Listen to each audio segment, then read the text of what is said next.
What's up guys, it's Russell Matthews here and I'm back again with another CRB or Canadian Recovery Benefit update. In my last video I talked about how the Senate could have been potentially holding up the CRB bill, that's Bill C4, in the Senate and how it was delayed there. So today we're going to cover what exactly happened in the Senate and if they were able to pass it, if there were any changes to the bill. We need to know this sort of stuff, so let's get into it. There was actually a delay in the Senate because first people wanted to make sure they were able to pass a motion that would allow them to Zoom call in to the Senate meeting. I know, it sounds ridiculous. But that took up a lot of their time Thursday, so it was questionable if they were going to be able to pass the bill on Friday or if they were going to have to do it over the weekend. Lots of people didn't even believe that they were going to be able to organize and hold a special sitting of the Senate in order to get this passed over the weekend, so it seems like everything was all riding on Friday. So on Friday, October 2nd, everything was in the hands of the Senate. Talking about the Senate so much has me feeling like we're inside Star Wars Episode 3.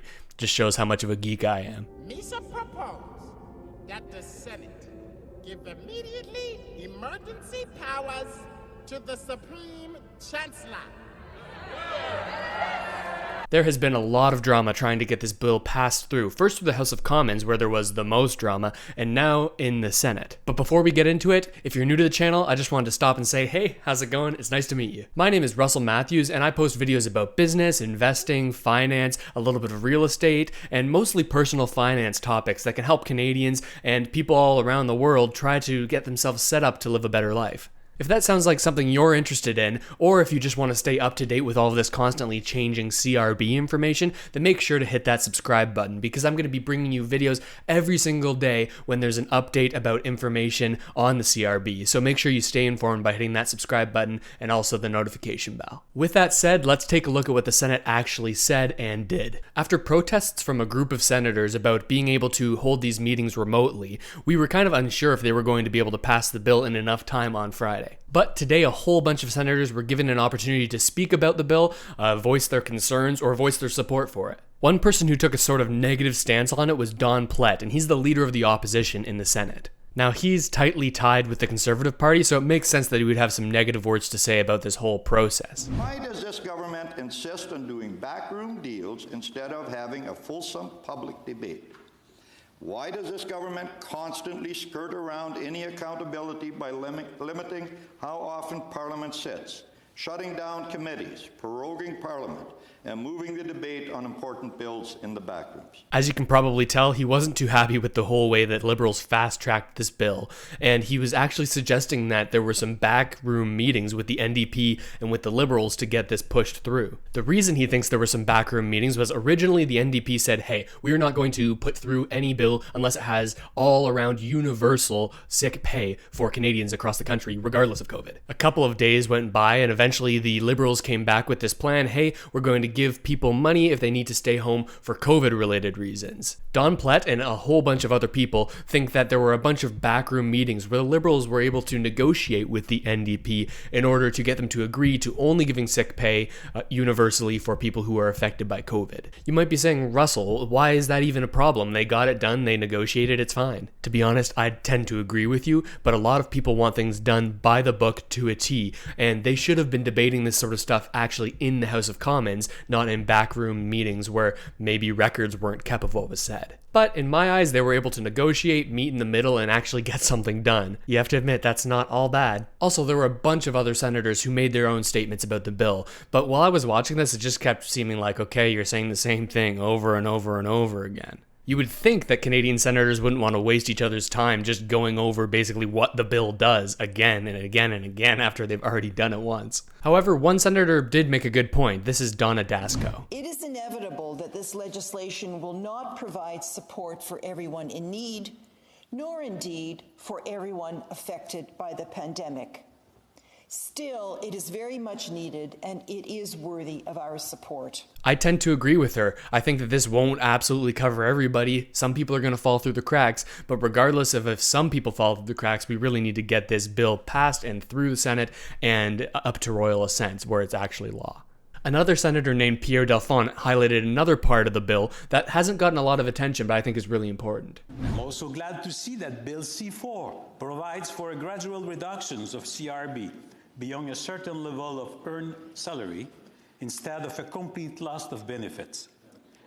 This should be an incentive for self-employed individuals and other workers to focus on resuming work. I agree that it's a good thing that it's still going to incentivize people to work and that you're not going to just automatically not get anything if you start to work too much. I personally think that this was a big problem with the CERB, or the Canadian Emergency Response Benefit. Working in the real estate sales and investing industry, I know people who run construction businesses. I've heard firsthand accounts of people having a hard time getting their workers to come in if they weren't making enough that week because they just want to be able to get their CERB and not make too much, because why would they want to do more work and make just only a little bit more than they would if they just sat on their butt at home? This is one of the stronger points of the Canadian Recovery Benefit, the CRB, and the CCRB, which is the Canadian Caregiver Recovery Benefit. They've implemented a pretty cool system that will make sure that the money goes to the people who need it the most. Excluding any money that you would have gotten from CERB, the Canadian Emergency Response Benefit, the CRB Recovery Benefit, or the CCRB, you are going to have a sort of change in how the system works for you once you hit an income of $38,000 for this year. For every dollar you earn more than that $38,000 this year, you're going to have to repay 50 cents of the money that you received from some of these benefits. If that sounds a little bit confusing, I'll explain it a little bit better. Just as an example, let's say that you work in the construction industry, but you needed to take some time off because of COVID. Let's just say that you took 10 weeks off and received that $500 every week. That would get you to a total of $5,000 received from these benefits. Maybe work picks up a little bit and you're able to earn up to that $38,000 limit. Now that you've hit that limit, you're going to have to pay back 50 cents for every dollar you earn above that. Let's say business gets even better and you make an extra 10 grand on top of it, bringing your total income to $48,000. You would take that $10,000 and divide it by 2 to account for half a dollar for every dollar earned. This brings you to $5,000, which is the same amount that was up here for how much you received from the benefits. At this point, you'd have to pay that entire $5,000 back that you initially got from the benefits because you made $10,000 over the $38,000 cap. Does that make sense? To simplify it even more, just take the amount that you make above $38,000 and divide that by 2, and that's how much you have to give back of the benefits that you've received. If that number you cut in half is more than the total benefit, then you just pay back exactly everything that you got from the benefit.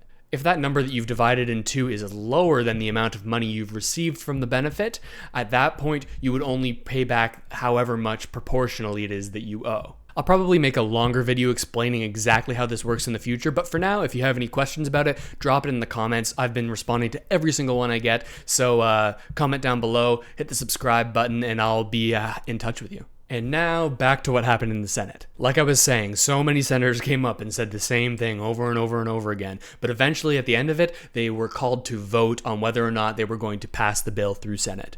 The way they initially vote in the Senate is a lot like the movies. You know, the ones where they say, all in favor, aye. When they called for that vocal vote, there are very few people who said no, if any at all. So, ordered that a message be sent to the House of Commons to acquaint that House that the Senate has passed this bill without amendment.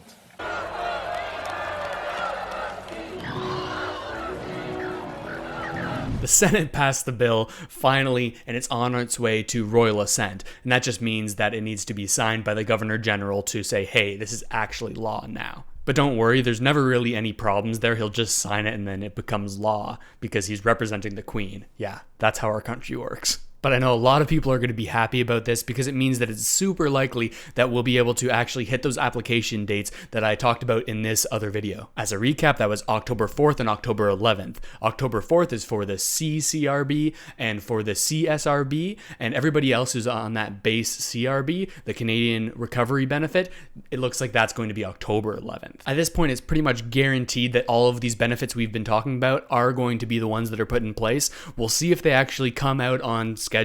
It's super important that it does because I know a lot of people are kind of in this limbo period. But that's it for what happened in the Senate over the past couple of days. If you found that video interesting and you think somebody else might too, feel free to send it their way. And before you leave, make sure to hit that subscribe button, hit the notification bell, because I'll be bringing these updates to you constantly whenever there's something new. And as soon as the applications are up and online, you'll be the first to know from me. And I've been getting such a good response on these videos, so many people commenting and telling me about their stories and why they're waiting for this benefit to actually come through. So I'm curious, let me know down below, why are you waiting on this benefit? I've been responding to every comment, so let's have a little bit of a conversation. All in all, I think this is pretty good news, but that's it for today, and I'll see you next time.